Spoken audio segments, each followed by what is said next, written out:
The Texas sun beat down on Billy's neck as he and his older sister, Sarah, trudged through the tall, dry grass. They were visiting their grandparents' old ranch out in the middle of nowhere. And Billy wasn't exactly thrilled. Nothing but dusty fields and creepy buildings. "Come on, Slowpoke," Sarah called, already halfway to the old barn. She loved exploring creepy places.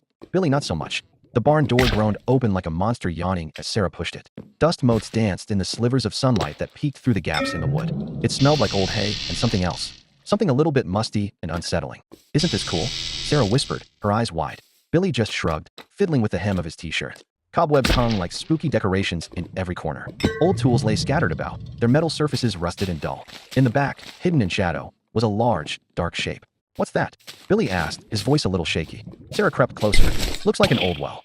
It was circular and made of rough-hewn stone. The opening was wide and black, like a gaping mouth.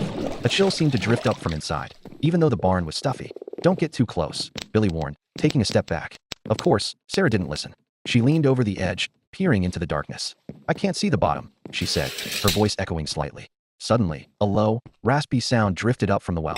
It wasn't an animal. It sounded almost like someone whispering. Sarah jumped back, her eyes wide with a fear Billy rarely saw. "Did you hear that?" Billy nodded, his heart thumping in his chest. The whispering sound came again, closer this time, like it was right beneath the surface. "Let's get out of here," Billy urged, grabbing Sarah's arm. But Sarah was frozen, staring at the well. "It's calling something," she breathed. Then, a faint glow started to emanate from the darkness within the well. It grew brighter, a sickly green light that illuminated the rough stone walls. And as the light intensified, the whispering grew louder, forming words that made Billy's blood run cold. "Lost. Down here. Join us." A shadowy figure began to rise from the well, its form indistinct but undeniably human-shaped. Long, spindly fingers reached out from the darkness. Billy didn't need to be told twice.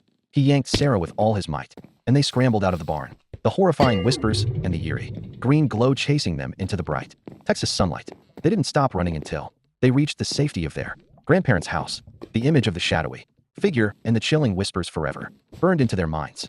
They never went near the old barn again, and every time the wind rustled through the tall grass, Billy couldn't help but think he could still hear the faint, desperate whispers coming from the darkness beneath the Texas soil.